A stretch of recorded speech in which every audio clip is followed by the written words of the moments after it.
বন্দুকের নল, চারপাশে অপরাধের অন্ধকার আর বুকের ভেতর জমে থাকা পুরনো ক্ষত।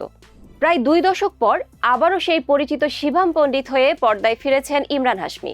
আওরাপানের যে চরিত্র একসময় দর্শকের মনে জায়গা করে নিয়েছিল ভালোবাসা, অপরাধ বোধ আর আত্মধ্বংসী যন্ত্রণার মিশেলে, আওরাপান 2 সেই আবেগের দরজাই আবার খুলতে চায়। কিন্তু প্রশ্ন একটাই, সেই পুরনো শিভামের সঙ্গে কি পুরনো অনুভূতিটাও ফিরেছে? এবার শিভামের পথ আরও বিপজ্জনক। গল্পের পটভূমি থাইল্যান্ডের ব্যাংকক।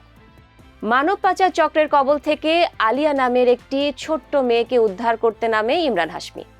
সামনে সশস্ত্র দুষ্কৃতী, অপরাধ জগতের ক্ষমতাশালী মানুষ আর বিশ্বাসঘাতকতার একের পর এক ফাঁদ।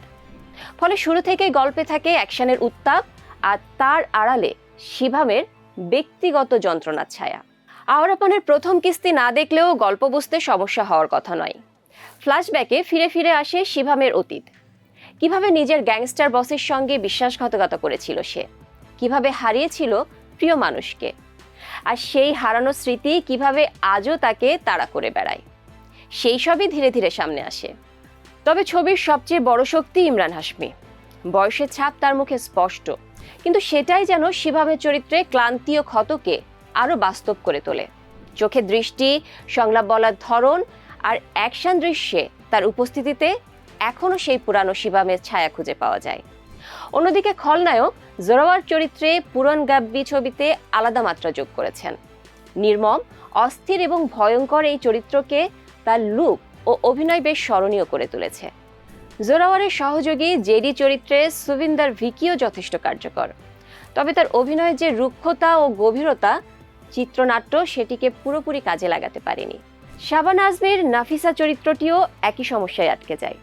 সাবলীল অভিনয় সত্ত্বেও চরিত্রটির পরিসর আরও বড় হলে ছবির গল্পে তার প্রভাব বাড়তে পারত।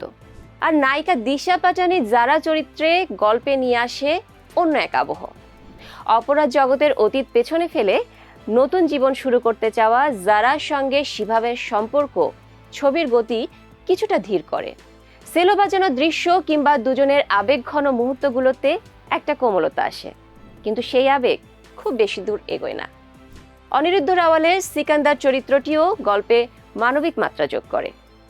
সিনেমার সঙ্গীতে সুফি আবহ রয়েছে, তবে গানগুলো গল্পের আবেগকে আরও গভীরে নিয়ে যাওয়ার বদলে বেশিরভাগ সময় ব্যাকগ্রাউন্ডেই থেকে যায়। প্রথমার্ধে অবশ্য ছবিটি বেশ জমে ওঠে। ব্যাংককের লোকেশন, দ্রুতগতির গল্প, অ্যাকশন আর শিভামের উপস্থিতি মিলিয়ে একটা টানটান আবহ তৈরি হয়। মনে হয় পুরনো সেই আওরাপানের অন্ধকার জগতে বুঝি আবার ঢুকে পড়েছি। কিন্তু দ্বিতীয়ার্ধে সেই গতি ধীরে ধীরে কমে যায়। চিত্রনাট্যের ফাঁক ফোকর চোখে পড়তে শুরু করে। বিশেষ করে শেষ পর্ব অপ্রয়োজনীয়ভাবে দীর্ঘ হয়ে ওঠে। ক্লাইম্যাক্সের দিকে যাওয়ার সময় যে টানটান উত্তেজনা ধরে রাখার কথা ছিল, সেখানে ছবিটি বেশ কিছুটা ছন্দ হারায়। শেষ পর্যন্ত আওরাপান 2 একসঙ্গে 2 ধরনের দর্শককে ধরতে চেয়েছে। পুরনো দর্শকের জন্য নস্টালজিয়া আর নতুন দর্শকের জন্য ক্রাইম অ্যাকশন থ্রিলার। কিন্তু এই দুইয়ের মাঝখানে দাঁড়িয়ে ছবিটি পুরোপুরি কোনোটাকেই শক্ত করে আঁকড়ে ধরতে পারেনি। ইমরান হাশমির অভিনয়, কয়েকটি দুর্দান্ত অ্যাকশন দৃশ্য এবং পুরান গাব্বির খলনায়ক চরিত্র ছবিটিকে এগিয়ে নিয়েছে।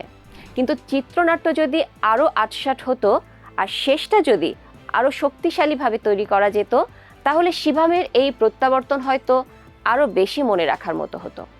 পুরনো শিভাম ফিরে এসেছে। তার চোখে এখনও সেই ক্লান্তি, বুকের ভেতর এখনও সেই যন্ত্রণা। শুধু প্রশ্নটা থেকে যায়, প্রায় 2 দশক পর সেই যন্ত্রণা কি এবারও দর্শকের হৃদয় ছুঁতে পারল?